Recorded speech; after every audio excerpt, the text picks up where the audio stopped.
পঞ্চগড় সদর ইউনিয়নে ঘটে গেল লাশ দাফন নিয়ে করুণ বিতর্ক ঘটনা। আপনারা দেখছেন সমাজের চিত্র টিভি সংবাদ। পঞ্চগড় থেকে তোতা মিয়ার ভিডিও চিত্রে দেখুন বিস্তারিত।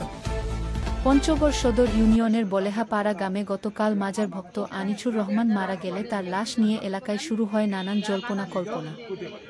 সরেজমিনে গিয়ে জানা যায় আনিছুর রহমান ছিলেন মাজার ভক্ত। মৃত্যুর পূর্বে তার ভক্ত পরিবারের লোকজনদের বলে গেছেন তিনি মারা গেলে তার লাশ ঘরের পাশে দাফন করে মাজার তৈরি করার কথা।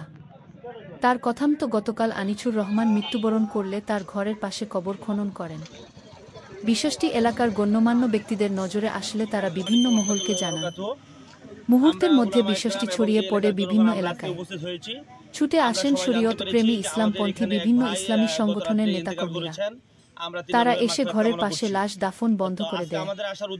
এই চাঞ্চল্যকর ঘটনার কথা শুনে এলাকার বিভিন্ন শ্রেণী পেশার মানুষ এসে আনিছুর রহমানের বাসায় ভিড় জমাতে থাকে।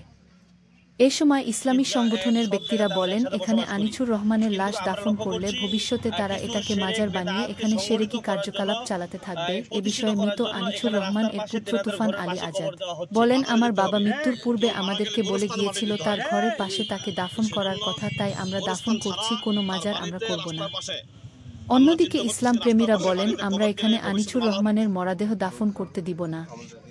আমাদের এলাকার দুই পাশে বড় দুইটি গোরস্থান আছে, সেখানে তারা লাশ দাফন করুক, সকল সহযোগিতা আমরা করব। ঘটনাস্থলে পঞ্চগড় সদর থানার পুলিশ কর্মকর্তারা উপস্থিত ছিল, কিন্তু এ বিষয়ে তারা কোনো বক্তব্য দিতে চাননি। সমাজের চিত্র টিভি সংবাদের সাথে থাকার জন্য ধন্যবাদ। সবার আগে আপনার এলাকার সংবাদ পেতে আমাদের চ্যানেলটিকে সাবস্ক্রাইব, লাইক, ফলো দিয়ে সাথে